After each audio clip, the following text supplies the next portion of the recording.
Selamat siang, saya Krisanti Angela Putri dari kelas 1A jurusan akuntansi. Di video kali ini saya akan membahas tentang Pancasila sebagai dasar nilai ilmu pengetahuan. Dan pada hari ini saya akan membawakan 5 agenda, yaitu Pancasila sebagai dasar nilai pengembangan, yang kedua pentingnya Pancasila sebagai sistem nilai pengembangan ilmu, yang ketiga sumber historis Pancasila sebagai dasar pengembangan ilmu di Indonesia, yang keempat penerapan Pancasila sebagai etika ilmiah, dan yang terakhir esensi dan urgensi Pancasila sebagai dasar nilai pengembangan ilmu. Pancasila sebagai dasar nilai pengembangan. Yang pertama, kita akan membahas tentang konsep Pancasila sebagai dasar nilai pengembangan ilmu. Yang pertama, setiap iptek yang dikembangkan di Indonesia haruslah tidak bertentangan dengan nilai-nilai yang terkandung dalam Pancasila. Mengandung asumsi bahwa iptek itu sendiri berkembang secara otonom, kemudian dalam perjalanannya dilakukan adaptasi dengan nilai-nilai Pancasila. Yang kedua, setiap iptek yang dikembangkan di Indonesia harus menyertakan nilai-nilai Pancasila sebagai faktor internal pengembangan iptek itu sendiri, yang mengandaikan sejak awal pengembangan iptek sudah harus melibatkan nilai-nilai Pancasila. Namun, keterlibatan nilai-nilai Pancasila ada dalam posisi yang tarik ulur. Artinya, ilmuwan dapat mempertimbangkan sebatas yang mereka anggap layak untuk dilibatkan. Yang ketiga, nilai-nilai Pancasila berperan sebagai rambu normatif bagi pengembangan iptek di Indonesia, mengasumsikan bahwa ada peraturan main yang harus disepakati oleh ilmuwan sebelum ilmu itu dikembangkan. Namun, tidak ada jaminan bahwa aturan main itu akan terus ditaati dalam perjalanan mengawal dan membayangi agar tidak terjadi kesenjangan antara pengembangan iptek dan aturan main. Kemudian yang keempat, setiap pengembangan iptek harus berakar dari budaya dan ideologi bangsa Indonesia itu sendiri, atau lebih dikenal dengan istilah indigenisasi ilmu atau mempribumian ilmu. Bukan hanya sebagai dasar pengembangan ilmu, tetapi sudah menjadi paradigma ilmu yang bagi kalangan intelektual Indonesia sejauh mana nilai-nilai Pancasila selalu menjadi bahan pertimbangan bagi keputusan yang diambil. Kemudian kita akan membahas tentang urgensi Pancasila sebagai dasar nilai pengembangan ilmu. Yang pertama, pluralitas nilai yang berkembang dalam kehidupan bangsa Indonesia dewasa ini, seiring dengan kemajuan iptek menimbulkan perubahan dalam cara pandang manusia tentang manusia. Hal ini tentu membutuhkan renungan dan refleksi yang mendalam agar bangsa Indonesia tidak terjerumus ke dalam penentuan keputusan nilai yang tidak sesuai dengan kepribadian bangsa. Dan yang kedua, dampak negatif yang ditimbulkan kemajuan iptek terhadap lingkungan hidup berada dalam titik nadir yang membahayakan eksistensi hidup manusia di masa yang akan datang. Oleh karena itu, diperlukan moral bagi para ilmuwan dalam mengembangkan iptek di Indonesia. Ketiga, pengembangan iptek yang didominasi negara-negara barat dengan politik global ikut mengancam nilai-nilai khas dalam kehidupan bangsa Indonesia, seperti spiritualitas, gotong royong, solidaritas, musyawarah, dan cita rasa keadilan. Oleh karena itu, diperlukan orientasi yang jelas untuk menyaring dan menangkal pengaruh-pengaruh dari nilai-nilai global yang tidak sesuai dengan nilai-nilai kepribadian bangsa Indonesia itu sendiri.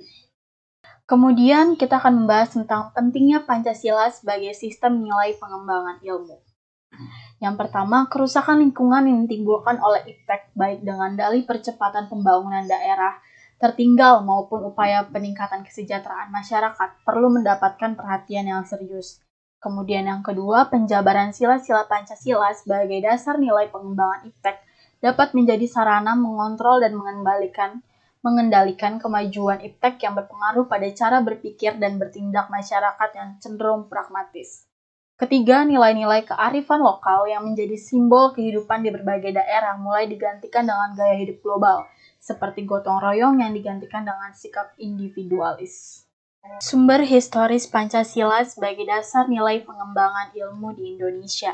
Ada 3 tahapan penting dalam sumber historis ini. Yang pertama yaitu ada pada pembukaan Undang-Undang Dasar 1945, yang dimana ada kata mencerdaskan kehidupan bangsa ini memiliki nilai-nilai seperti spiritualitas, kemanusiaan, solidaritas kebangsaan, musyawarah, dan keadilan.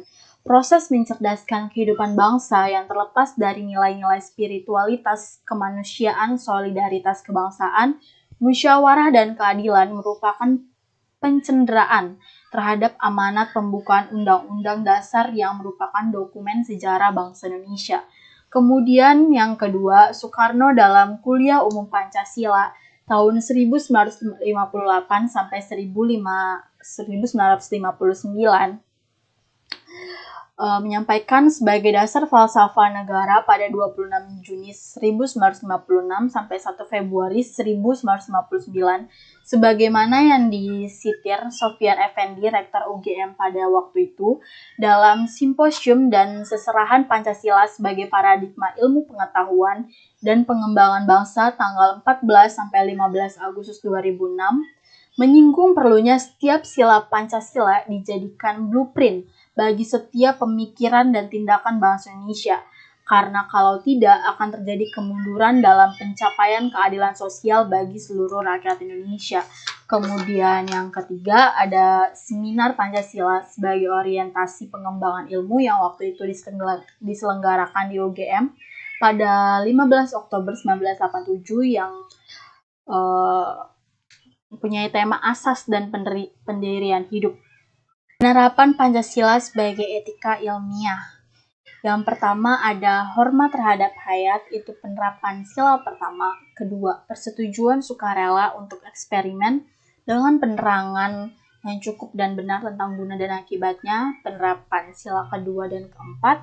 Ketiga, tanggung jawab sosial iptek harus lebih penting daripada pemecahan persoalan ilmiah, penerapan sila kedua dan kelima. Yang keempat, pelestarian lingkungan melewati generasi, penerapan sila pertama, kedua, dan kelima. Jadi, dengan kata lain, sikap ilmiah yang didasarkan pada moralitas Pancasila merupakan upaya pengendalian, pengembangan iptek sekaligus sebagai faktor penyimbang antara kecerdasan intelektual, kecerdasan emosional, dan kecerdasan spiritual. Dan yang terakhir yang akan kita bahas adalah esensi dan urgensi Pancasila sebagai dasar nilai pengembangan ilmu. Berdasarkan sila pertama, memberikan kesadaran bahwa manusia hidup di dunia ibarat sedang menempuh ujian, dan hasil ujian akan menentukan kehidupannya yang abadi di akhirat nanti. Salah satu ujiannya adalah manusia diperintahkan melakukan perbuatan yang baik, bukan untuk membuat kerusakan di bumi. Dan sesuai dengan sila kedua, kemanusiaan yang adil dan beradab, memberikan arahan baik bersifat universal maupun khas terhadap ilmuwan dan ahli teknik di Indonesia. Mengkehendaki agar perlakuan terhadap manusia harus sesuai dengan kodratnya sebagai manusia yang memiliki keinginan seperti kecukupan materi, bersosialisasi, eksistensi dihargai, mengeluarkan pendapat, berperan nyata dalam lingkungan, dan bekerja sesuai kemampuannya yang tinggi.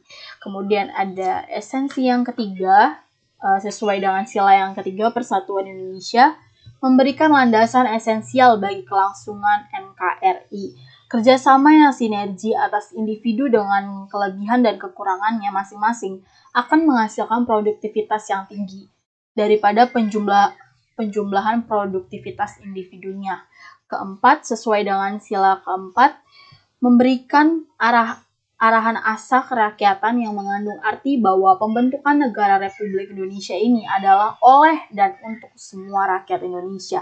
Setiap warga negara memiliki hak dan kewajiban yang sama terhadap negara.